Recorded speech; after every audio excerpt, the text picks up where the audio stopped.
មើអើយអើយខ្មៅមីបងឮឈ្មោះនួនល្អងគេថាអូនខ្មៅតែតាមការពិតសាច់សមកខៃតែម្ដាយស្រីថ្លៃហើយខ្មៅពីតូចឆ្នាំថ្មីខ្មៅពេញក្រមុំរូបល្អសែនសមគ្មានស្រីណាដូច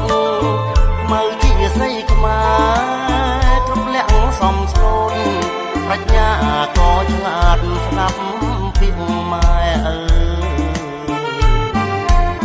ថ្ងៃនេះបុណ្យចូលឆ្នាំថ្មីបងឃើញខ្មៅស្រីអូនរៀបចំផ្ទះបោករៀនទេវតាដាក់ការថ្វាយព្រះដាំស្លរូតរះខ្មៅអើយអើយខ្មៅមីបងឮឈ្មោះនួនល្អងគេថាអូនខ្មៅតែតាមការពិតសាច់សមកខៃតែម្ដាយស្រីថ្លៃហើយខ្មៅពីតូចឆ្នាំថ្មីខ្មៅពេញក្រមុំរូបល្អសែនសមគ្មានស្រីណាដូចខ្មៅជាស្រីខ្មែ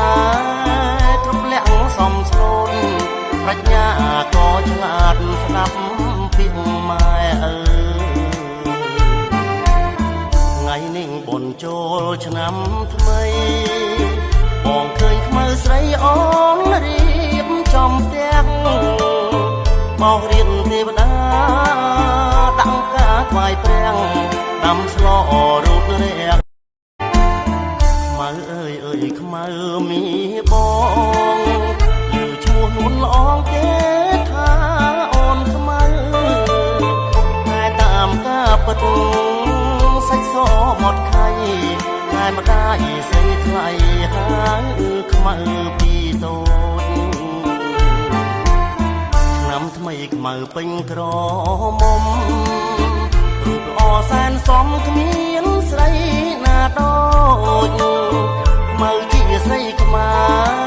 រគ្រប់លក្ខសំស្លូនប្រាជ្ញាក៏ឆ្លាតស្ដាប់ពីម៉ែអើថ្ងៃនេះបុណ្យចូលឆ្នាំថ្មីបងឃើញខ្មៅស្រីអូនរៀបចំផ្ទះបោករៀនទេវតាដាក់ការថ្វាយព្រះដាំស្លរូតរះ